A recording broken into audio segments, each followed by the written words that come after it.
안녕하십니까. 신의균의 군사TV 디펜스 브리핑입니다. 오늘도 역시 아주 중요한 군사 안보, 국방, 무기 관련한 소식 간추려서 브리핑 해드리겠는데요.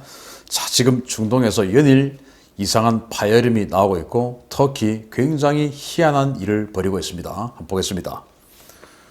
요즘 사우디아라비아군은 사방에서 날아오는 기습적인 미사일 공격을 막느라 진땀을 흘리고 있습니다. 이란이 이 공격을 배후 조종하고 있는데 이러다가 정말 사우디와 이란 간의 전쟁이 터지는 것이 아니냐라는 우려가 쏟아지고 있습니다. 이란의 지원을 받는 예멘의 후티 반군이 홍해에 인접한 사우디아라비아의 제2도시 제다에 미사일 공격을 가했다고 블룸버그 통신이 현지 시각 3월 4일 보도했습니다. 이번 공격은 제다시 인근의 사우디 국영 석유회사 아람코의 석유 저장시설을 타겟으로 삼아 이루어졌는데요. 후티 반군은 지대지 순항미사일을 이용해 아람코 시설을 공격했습니다. 후티 반군은 아랍어 위성방송인 알자지라를 통해 발표한 성명에서 우리의 미사일 부대는 아람코의 석유 시설을 공격했고 순항미사일은 그들의 저장고를 정확히 타격했다라고 주장했습니다. 후티 반군이 공격에 사용한 미사일은 그들이 자체 개발했다고 주장하는 쿠두스-1 순항미사일인데요. 전문가들은 이 미사일이 이란의 수마르 지대지 순항미사일을 카피한 것으로 최대 2000km급 사거리를 가진 것으로 알려졌습니다. 후티 반군은 지난달 27일에도 사우디의 수도 리야드를 향해 다수의 탄도미사일과 드론을 발사하며 사우디를 공격한 바 있는데요. 최근 후티 반군과 친이란 민병대 등을 이용한 이란의 사우디, 이스라엘 관련 도발이 과연 어떤 역풍을 불러올지 중동 정세 불안에 대한 우려가 갈수록 커지고 있습니다. 네, 사우디아라비아 세계 최대의 산유국 중에 하나이기 때문에 특히 그 중에서도 국영 석유회사를 가지고 있죠. 그렇기 때문에 이제 왕족들이 어마어마한 부를 누리고 있는데 그 국영 석유회사 이름이 아람코입니다. 아람코의 정유 시설도 있고 그 정유를 한 것을 수출하기 위해서 이 항구 근처에 저장 시설, 저유 시설이 또 있죠. 그 홍해에 있는 무역항인 제다, 그 제다에 있는 이 정유된 이 석유를 저장하는 이 저장시설, 저유시설을 향해서 예멘의 후티 반군이 미사일을 날렸습니다. 순항미사일을 날렸는데요. 지난 아람코 유전을 공격할 때는 탄도미사일도 동원이 됐는데 이번에는 순항미사일이었습니다. 그런데 이 순항미사일들은 이란이 직접 준 게 아니고 이란의 기술 지원을 받아서 그들이 스스로 제작했다라고 밝히고 있지만 스스로 개발을 했겠습니까? 이란이 부품을 대주고 조립을 그들이 했을 수는 있겠죠. 아니면 이란이 완제품을 주었을 수도 있고.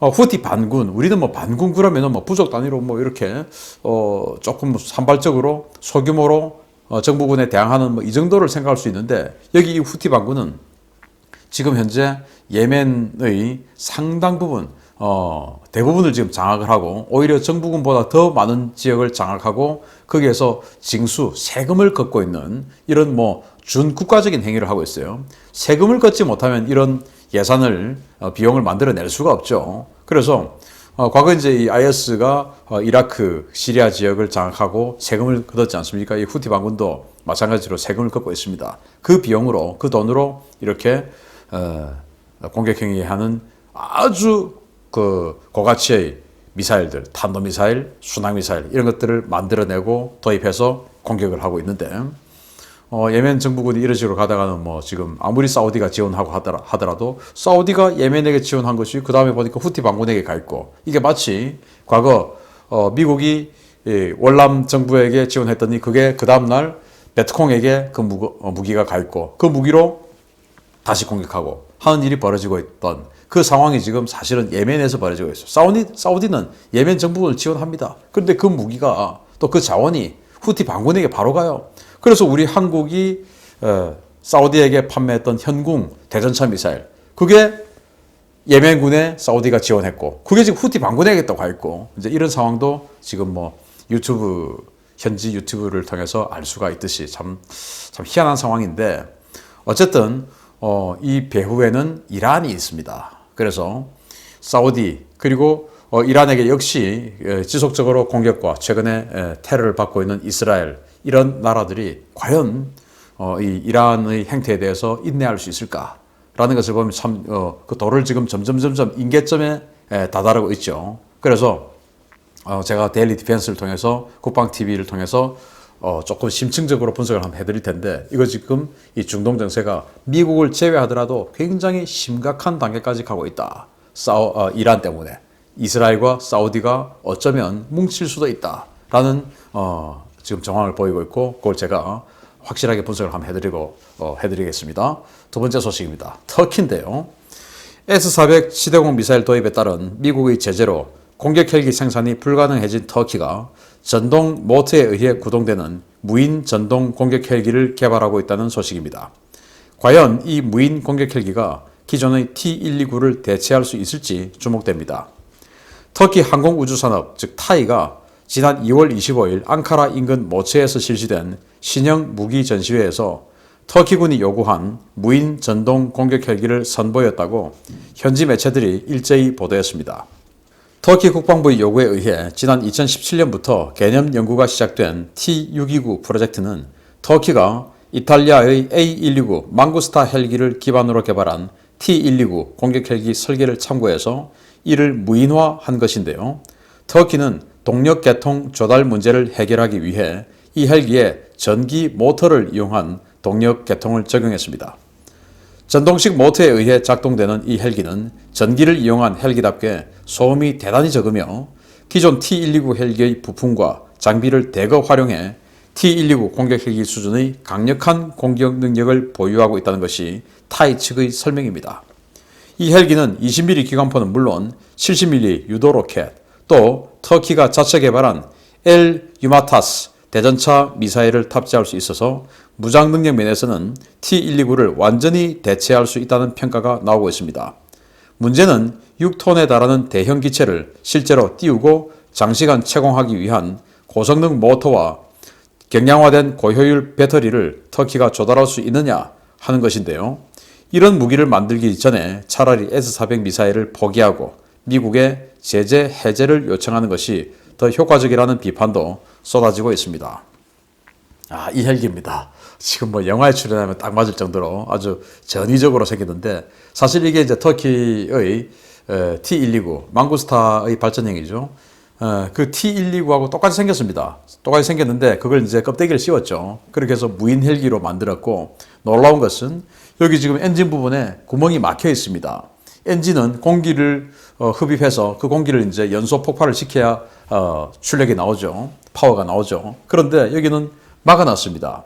마치 우리 눈에 보이는 전기차들, 그 전기차들은 공기를 흡입하는 구멍이 없지 않습니까? 뭐 흡기, 배기, 폭발 이런 것을 하지 않는 엔진, 즉 모터기 때문에 필요 없죠. 그래서 여기도 공기가 막혀 있어요. 공기 구멍이.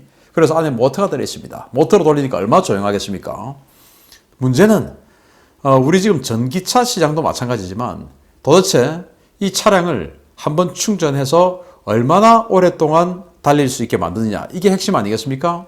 그래서 뭐 한번 충전해서 400km를 간다, 한번 충전해서 300km를 간다, 이제 이런 거 가지고 이제 경쟁을 하는데 최근에 이제 저도 뉴스를 이렇게 보니까 우리 현대자동차가 과거에 우리 어릴 때 보았던 그 포니라는 자동차를 이 모티브로 해서 만든 전기차가 있죠. 그 전기차가 뭐 한 400km 이상 간다라는 제가 뉴스를 봤어요. 400km면 좀 괜찮나? 라고 생각할 수 있는데 또 바꾸어 말하면 야 400km만 가고 또 충전해야 돼? 근데 충전을 우리 뭐 주유소에 가서 디젤이나 휘발유 넣을 때는 그냥 뭐 한 3, 4분 이렇게 3, 4분도 안 걸리죠. 잠시만 꽂고 있으면 이제 그 연료를 다 완충을 할 수 있는데 전기차는 수십 분을 꽂아놔야 된다 이거죠. 그걸 아주 급속 충전해도 그래도 뭐 10분이 넘는다 이거죠. 야 이렇게 기다릴 수 있을까라는 생각을 저는 좀 해봤는데 자, 이 T-129 공격 헬기를 전동식으로 만든 이 헬기 정말로 6톤이나 되는 이 헬기를 그냥 달리게 만드는 게 아니고 띄워서 오랫동안 비행을 할 수 있게 만들어 줄까? 정말 의문스럽죠. 여기 내부에 모터를 집어넣고 그 모터를 움직일 수 있는 배터리 뭐 요즘 뭐 리튬 이온 배터리 성능 좋죠. 그런데 아무리 성능 좋아도 6톤짜리 무게를 마음대로 띄울 수 있을까? 그리고 오랫동안 작전할 수 있을까? 그걸 또 수백 킬로미터의 속도로 달리게 만들어서 오랫동안 작전할 수 있을까? 그건 뭐 사실은 좀 의문스럽습니다. 그래서 지금 이 모습이 그냥 모급이다 아니면 진짜다 지금 설왕설래가 많은데 제가 봤을 때는 그냥 모급이지 않을까라고 생각이 됩니다. 그래서 터키가 이렇게 궁여지책을 하고 있는 이유는 전적으로 미국의 제재 때문이죠. 미국하고 터키는 동맹입니다. 나토라는 이 카테고리에 같이 묶여 있는 집단 동맹이죠. 같은 동맹끼리 지금 미국이 제재를 하고 있는데 어쩌다가 이렇게 됐냐? 뭐 여러분들 더 잘 아시지만 러시아제 S-400 지대공 미사일 사다가 이렇게 된 거 아닙니까? 그러면은 그 러시아제 S-400 지대공 미사일 그걸 미국이 사줄게, 우리가 돈 줄게, 우리한테 다시 갖고 와. 그 대신 이거 다 풀어줄게. 라고 하는데 저 같으면 지금 뭐 국가의 생존을 위해서 그 선택을 해야 하지 않을까라고 생각이 됩니다. 이게 지금 그 엔진이 지금 이 터키 제재, S-400으로 인한 제재 때문에 엔진이 들어가지 못하기 때문에 이런 공격 헬기를 이런 식으로 전동식으로 만들겠다라고 하는 궁예지책을 마련하고 전투기, 항공모함 다 마찬가지죠. 그리고 이건 뭐 또 다른 문제지만은 전차도 마찬가지죠. 그래서 모든 무기체계에 미국과 관계되지 않는 무기가 들어가기 힘듭니다. 왜? 미국과 오랫동안 동맹관계를 체결해왔던 나토였기 때문에 그런 터키가 지금 미국과 적대적으로 지금 가고 있는데 지금 이걸 가지고 망구스타를 능가하는 공격 헬기다라고 이야기하는 건 마치 이란이 카헤르 313이라고 하는 말도 안 되는 우주식으로 생긴 전투기 만들어서 미국의 F-35도 잡는다라고 하는 거하고 똑같은 말이 아닐까라고 생각을 해요. 무인 공격 헬기, 더군다나 테슬라, 앨런 머스크를 완전 능가하는 완전히 천재적인 아이디어로 만든 무인 공격 헬기, 정말로 진짜로 비행할 수 있을지 저는 조금 부정적입니다. 아무튼 터키의 이 엄청난 노력 참 안타깝습니다. 동맹이었는데 마치겠습니다. 감사합니다.